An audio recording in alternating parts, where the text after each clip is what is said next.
আসসালামু আলাইকুম। আজকে আম্মু সুজির বরফি বানাবে, এই জন্য আম্মু কড়াইয়ে সয়াবিন তেল দিয়ে এখানে পরিমাণ মতো সুজি দিয়ে দিছে। সুজিটাকে একটু নেড়ে নিবে। তো আম্মু একটা শ্রেণীর ভিতর আম্মু সয়াবিন তেল খুব ভালো মতো একটু ডলে নিছে।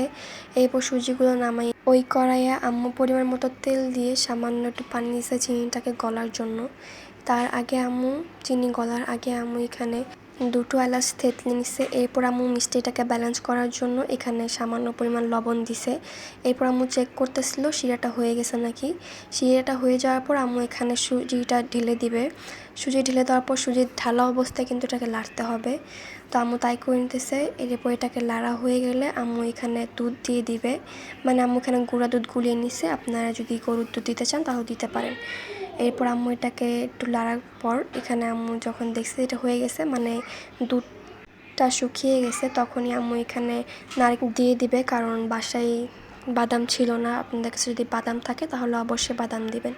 এরপর আম্মু ওই আগে থেকে তেল মাখানো যে সেনিটা ছিল ওই সেনির ভিতর আম্মু ঢেলে নেবে। ঢালার পর আম্মু এটাকে খুব ভালো মতো সেট করে নেবে গরম থাকা অবস্থায়। আম্মু এখানে হাত দিয়ে সেট করতেছিল, যেহেতু এটা অনেক বেশি গরম। এরপর আম্মু চামচ দিয়ে সেট করতেছে।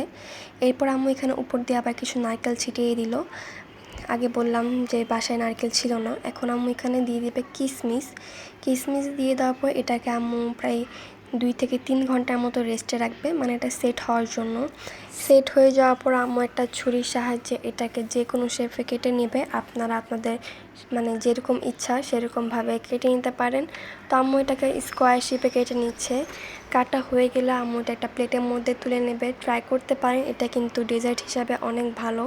আজকের মতো বিদায় নিচ্ছি। সবাই ভালো থাকবেন, সুস্থ থাকবেন। আল্লাহ হাফেজ।